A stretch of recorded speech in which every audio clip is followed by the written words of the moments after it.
Hello नमस्कार दोस्तों, स्वागत है आप सभी का हमारे YouTube channel ROE computer classes पर। और मैं आज एक बार फिर से आप सभी के सामने लेकर हाजिर हूँ एक नई क्लास। तो ये जो आज की हमारी क्लास रहने वाली है, ये रहने वाली है जो आप सभी का आने वाला RSAT का एग्जाम है उसकी तैयारी के लिए क्लास होने वाली है। तो ये जो आज की क्लास है इसमें मैं आप सभी को 20 ऐसे मोस्ट इंपोर्टेंट क्वेश्चन सोल्व करवाने वाला हूं जो आपका आने वाला एग्जाम है उसके लिए बेहद इंपॉर्टेंट है। और इनमें से बहुत सारे क्वेश्चन आपको वहां पर एग्जाम में देखने को भी मिलेंगे। तो आज का वीडियो शुरू करने से पहले मैं आप सभी से गुजारिश करना चाहूंगा कि जिन्होंने अभी तक हमारे YouTube channel ROE computer classes को सब्सक्राइब नहीं किया है, चैनल को सब्सक्राइब कर लें और बेल आइकन को दबाना न भूलें ताकि आपको आने वाले वीडियो का नोटिफिकेशन मिल जाए। क्योंकि हमारे यहाँ से हमारे YouTube चैनल से डेली क्लासेज चल रही है, शाम को 7 बजे डेली क्लासेज मिल जाती है और बाद में भी कुछ दिनों बाद आपको लाइव क्लासेज भी मिलेगी हमारे चैनल से ही। तो अगर आपको RSAT की संपूर्ण तैयारी करनी है, अच्छे नंबर से पास होना है तो हमारे चैनल को सब्सक्राइब कर ले और वीडियो पर अंत तक बने रहें। तो शुरू करते हैं आज का वीडियो। तो देखो ये रहा आज का पहला क्वेश्चन। तो देखो पहला क्वेश्चन क्या है, निम्न में से कौन सा मोबाइल ऑपरेटिंग सिस्टम का उदाहरण है। निम्न में से कौन सा मोबाइल ऑपरेटिंग सिस्टम का उदाहरण है। तो ए पर दे रखा है देखो कीबोर्ड, बी पर दे रखा है क्रोम, सी पर दे रखा है एंड्रॉइड और डी पर दे रखा है मॉडेम। तो क्या पूछा, क्या आपसे क्वेश्चन में पूछा है मोबाइल ऑपरेटिंग सिस्टम का उदाहरण।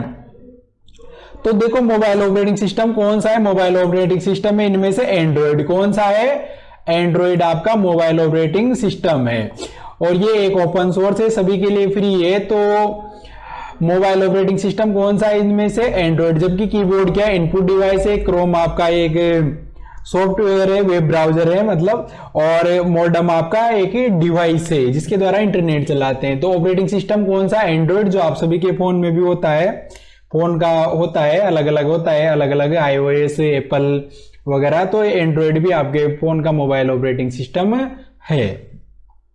अगला क्वेश्चन, क्वेश्चन नंबर 2, एक मजबूत पासवर्ड होना चाहिए, एक मजबूत पासवर्ड होना चाहिए। तो ए पर दे रखा है अपर केस और लोअर केस अक्षरों दोनों। बी पर दे रखा है एक शब्द जिसे याद रखना आसान है जैसे पालतू जानवर का नाम। सी पर दे रखा है कम से कम 8 वर्ड और अक्षरों, संख्याओं और वर्णों का संयोजन। और डी पर दे रखा है आपका पूरा नाम। तो देखो इनमें से सबसे मजबूत पासवर्ड कौन सा होना चाहिए, ये क्वेश्चन है आपका। तो नॉर्मली पासवर्ड आप सभी अपने फोन वगैरह में लगाते ही हो, तो सबसे मजबूत कौन सा होगा। देखो 4 ऑप्शन दे रखे हैं, तो कमेंट करके बताओ इसका आंसर क्या होगा। तो जो इसका सही आंसर होगा वो होगा सी ऑप्शन। तो सी ऑप्शन पर क्या दे रखा है, देखो कम से कम 8 वर्ड और अक्षरों, संख्याओं और वर्णों का संयोजन ऐसे होना चाहिए। मतलब इसमें क्या है कि पासवर्ड कैसा होना चाहिए, जैसे मान लो यहां लिख दिया मैंने AAROHIROE और जैसे मान लो @ का चिन्ह लगा दिया मैंने।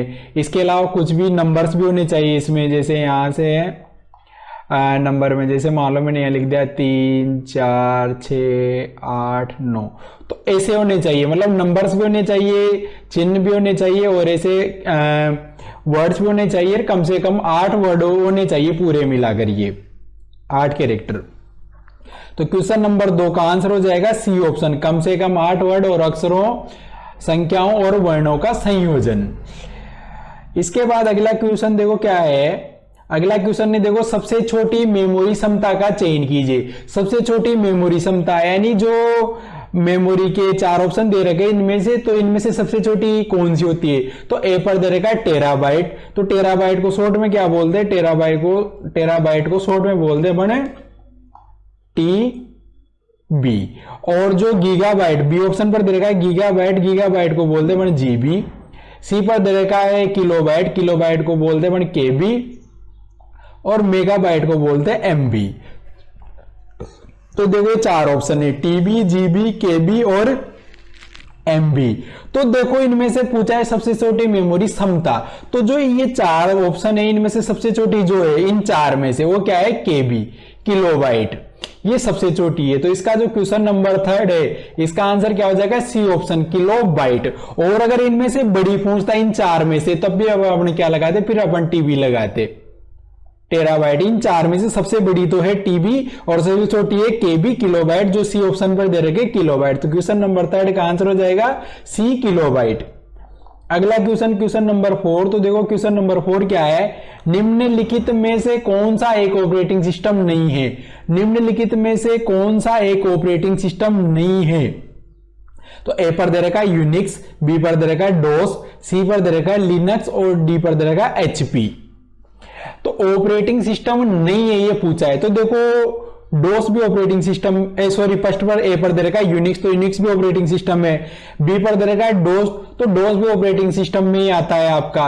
और सी पर है लिनक्स, तो लिनक्स भी ऑपरेटिंग सिस्टम में है। जबकि एचपी ऑपरेटिंग सिस्टम नहीं है। एचपी तो एक कंपनी है जिसके आपको लैपटॉप, सीपीयू वगैरह देखने को मिलते हैं, मॉनिटर वगैरह। तो एचपी तो एक तरीके से क्या है, ये तो कंपनी है।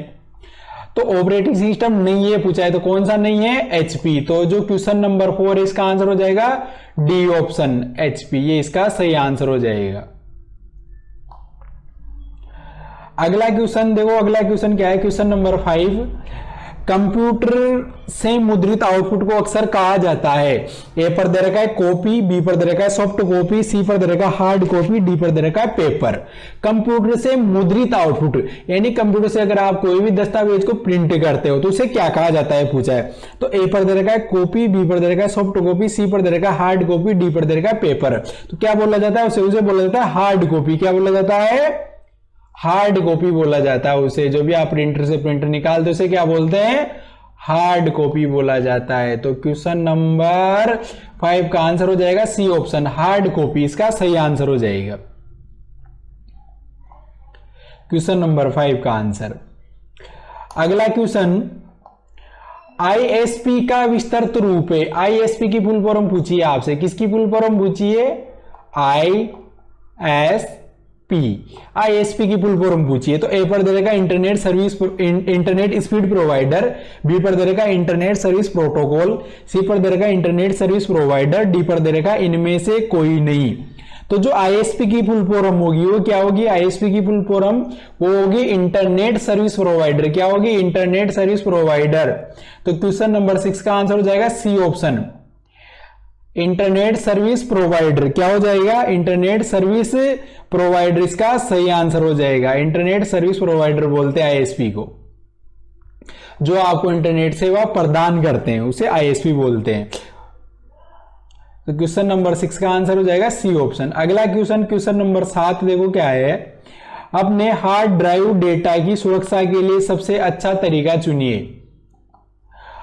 अपने हार्ड ड्राइव डेटा की सुरक्षा के लिए सबसे अच्छा तरीका चुनिए। तो ए पर दे रखा है स्कैनिंग, बी पर दे रखा है बैकअप, सी पर दे रखा है डीफ्रैगमेंटेशन और डी पर दे रखा है जंक हटाएं। अपने हार्ड ड्राइव डेटा की सुरक्षा के लिए सबसे अच्छा तरीका, यानी जो हार्ड डिस्क होती है, हार्ड ड्राइव, उसमें आपका डेटा है, उस डेटा को आपको सुरक्षित रखना है, तो उसके सबसे आसान उपाय कौन सा है। तो ए पर देखो दे रखा स्कैनिंग, बी पर दे रखा बैकअप, सी पर दे रखा डीफ्रैगमेंटेशन और डी पर दे रखा जंक हटाएं। तो सबसे अच्छा तरीका है बैकअप।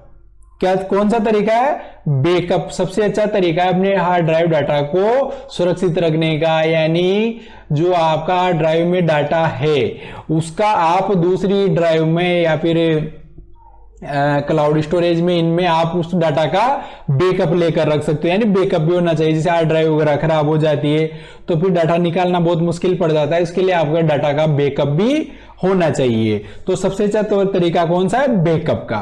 तो क्वेश्चन नंबर 7 का आंसर हो जाएगा बी, बैकअप। अगला क्वेश्चन, क्वेश्चन नंबर 8 देखो क्या है, आउटपुट डिवाइस के 2 प्रकार कौन से हैं। आउटपुट डिवाइस के 2 प्रकार कौन से, तो ए पर दे रखा है Windows XP and Linux, B पर दे रखा है फ्लॉपी और सीडी, सी पर दे रखा है कीबोर्ड और माउस और डी पर दे रखा है आपका मॉनिटर और प्रिंटर। तो आउटपुट डिवाइस पूछा है, जो आपको आउटपुट देते हैं। तो आउटपुट कौन कौन देता है, तो देता है मॉनिटर, एक देता है प्रिंटर। मॉनिटर आपको दिखाने का काम करता है, प्रिंटर आपको हार्ड कॉपी प्रदान करता है। जबकि ए पर दिया था विंडोज एक्सपी एंड लिनक्स, तो ये नहीं होगा क्योंकि ये तो ऑपरेटिंग सिस्टम है।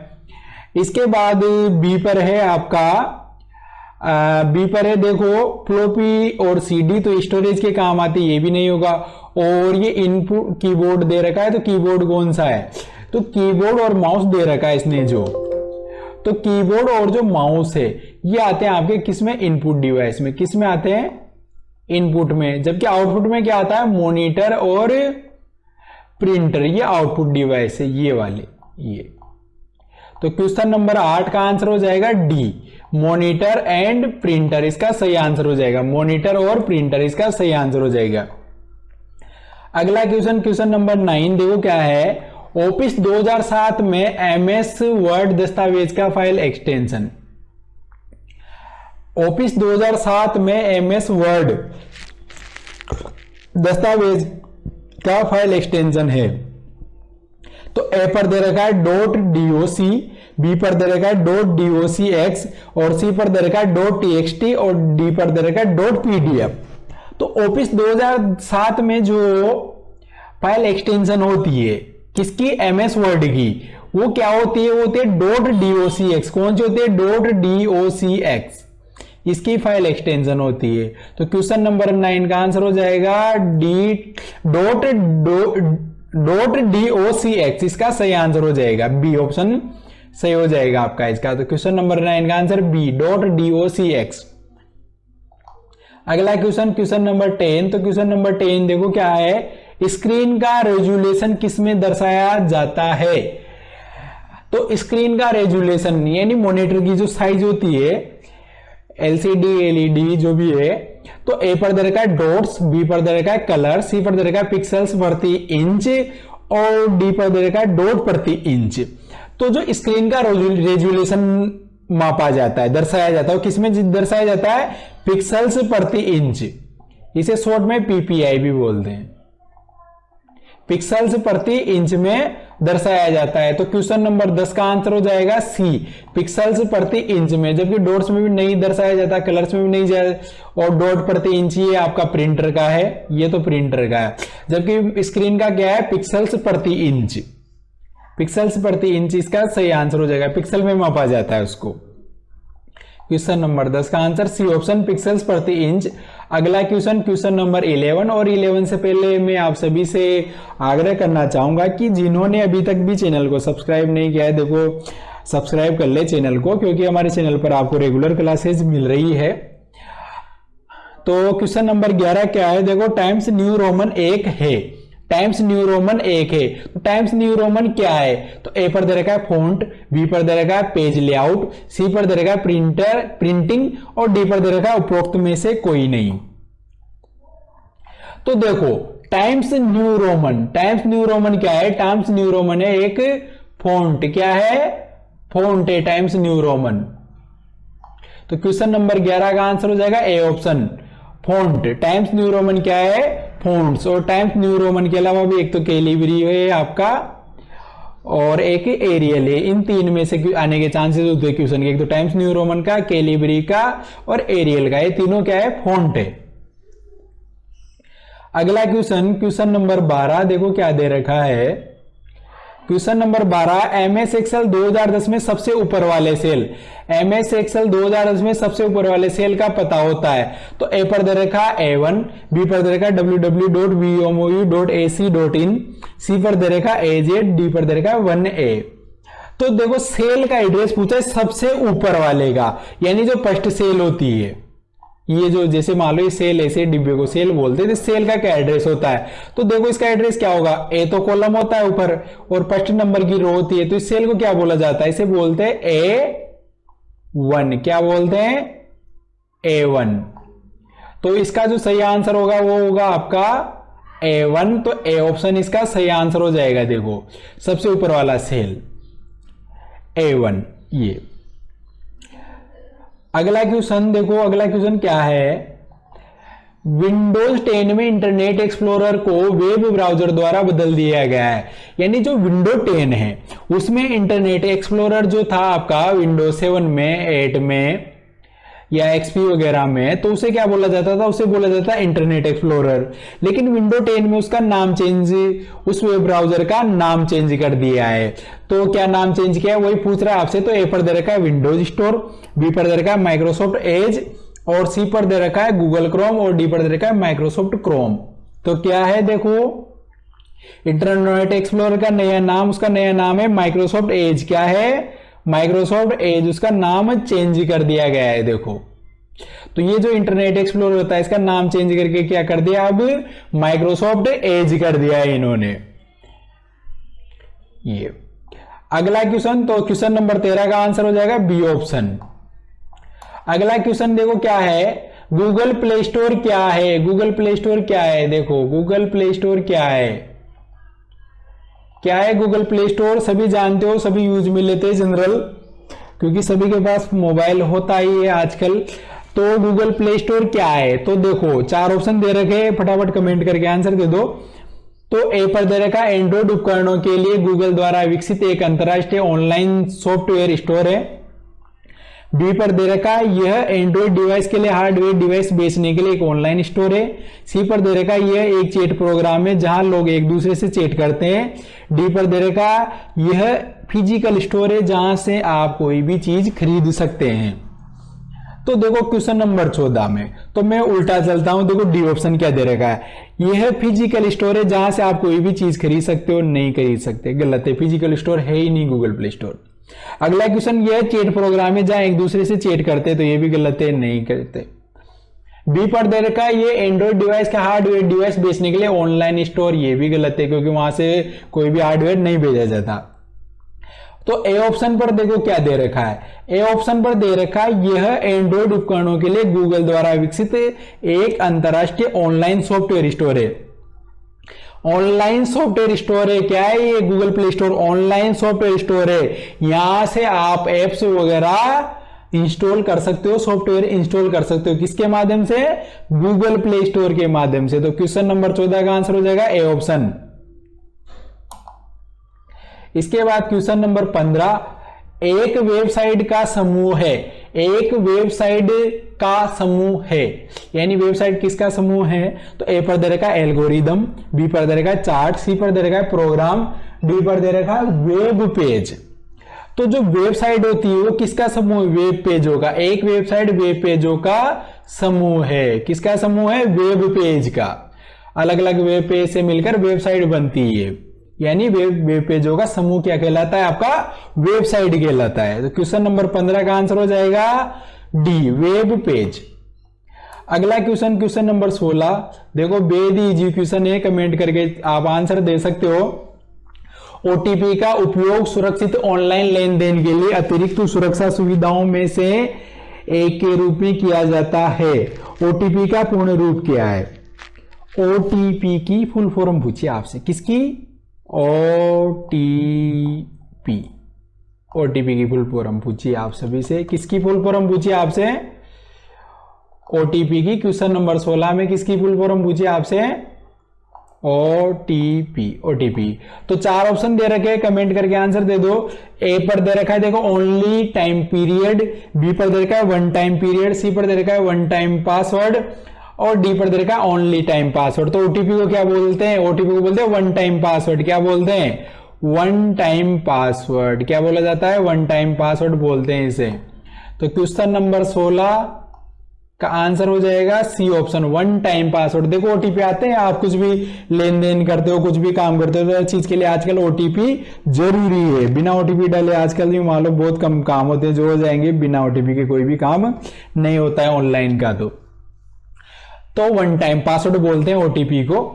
अगला क्वेश्चन, क्वेश्चन नंबर 17, देखो क्या है, यदि कोई कंपनी ब्रोशर के प्रत्येक पृष्ठ के नीचे अपनी कंपनी का नाम और लोगो शामिल करना चाहती है तो क्या उपयोग किया जाना चाहिए? तो ए पर दे रखा है हेडर, बी पर दे रखा है मैक्रो, सी पर दे रखा है फूटर, डी पर दे रखा है इनमें से कोई नहीं। तो क्वेश्चन में पूछा क्या है आपसे, यदि कोई कंपनी ब्रोशर के प्रत्येक पृष्ठ के नीचे, यानी कंपनी का जैसे कोई भी डॉक्यूमेंट है उसमें वो प्रत्येक पृष्ठ के नीचे अपनी कंपनी का नाम और अपना लोगो देना चाहती, तो किसका उपयोग करोगे? तो उसके लिए अपन किसका प्रयोग करेंगे? C option, footer. किसका प्रयोग करेंगे? फूटर का। तो क्वेश्चन नंबर 17 का आंसर हो जाएगा सी, फूटर। फुट जैसे फुट मतलब पैर होता है, जैसे पैर नीचे होते हैं, जैसे पेज के नीचे लगाते हैं, उसे क्या बोलते हैं? फूटर। और अगर ये पेज के ऊपर की बोलता तो फिर अपन हेडर सही होता है इसका। अगर पेज के ऊपर की बोलता तो हेडर होता, लेकिन इसने पेज के नीचे की पूछा है तो क्या है? सी, फूटर। ये आपको ध्यान रखना है। अगला क्वेश्चन नंबर 18 देखो क्या है, जॉयस्टिक मुख्य रूप से के लिए प्रयोग किया जाता है, यानी जॉयस्टिक क्या काम आती है। तो ए पर दे रखा है स्क्रीन पर ध्वनि को नियंत्रित करने, बी पर दे रखा है कंप्यूटर गेमिंग, सी पर दे रखा है टेक्स्ट एंटर, डी पर दे रखा है प्रिंट टेक्स्ट। तो जॉयस्टिक क्या काम आती है, जॉयस्टिक देखो एक प्रकार का डिवाइस है, इनपुट डिवाइस होता है और जॉयस्टिक। तो जॉयस्टिक काम आता है कंप्यूटर गेमिंग के लिए, यानी कंप्यूटर में अगर आपको गेम खेलना है तो गेम को कंट्रोल करने के लिए क्या काम आता है, जॉयस्टिक काम आता है, जॉयस्टिक बोलते हैं उसे। तो क्वेश्चन नंबर 18 का आंसर हो जाएगा बी ऑप्शन, कंप्यूटर गेमिंग। अगला क्वेश्चन नंबर 19 देखो क्या है, एमएस पावर पॉइंट 2010 में अधिकतम जूम प्रतिशत है, यानी एमएस पावर पॉइंट 2010 है, उसमें मैक्सिमम जूम कितना कर सकते हो अधिकतम। तो ए पर दे रखा है 100%, बी पर दे रखा है 200%, सी पर दे रखा है 400%, ए पर 100%, बी पर 200%, सी पर 400%, डी पर इनमें से कोई नहीं। तो मैक्सिमम जूम आप कर सकते हो 400% तक। कितना कर सकते हो, 400% तक आप मैक्सिमम जूम कर सकते हो। तो क्वेश्चन नंबर 19 का आंसर हो जाएगा सी ऑप्शन, 400%। और मिनिमम कितना होता है, मिनिमम देखो 10% होता है और मैक्सिमम होता है 400%। एमएस पावर पॉइंट में भी ये होता है और एक्सेल में भी ये होता है। जबकि जो एमएस वर्ड होता है, तो एमएस वर्ड में आपका मिनिमम तो 10 ही रहता है, लेकिन मैक्सिमम 500 होता है। ये चीज भी ध्यान रखनी है आपको। अगला एंड लास्ट क्वेश्चन देखो क्या है, यूएसबी का पूरा रूप है, यूएसबी। क्वेश्चन नंबर 20, यूएसबी का पूरा रूप, यूएसबी। यूएसबी की फुल फॉर्म पूछिए, तो ए पर दे रखा है यूनिवर्सल सीरियल बस, बी पर दे रखा है यूनिवर्सल सीक्वेंशियल बस, सी पर दे रखा है यूनिक सीरियल बस और डी पर दे रखा है यूनिक सीक्वेंशियल बस।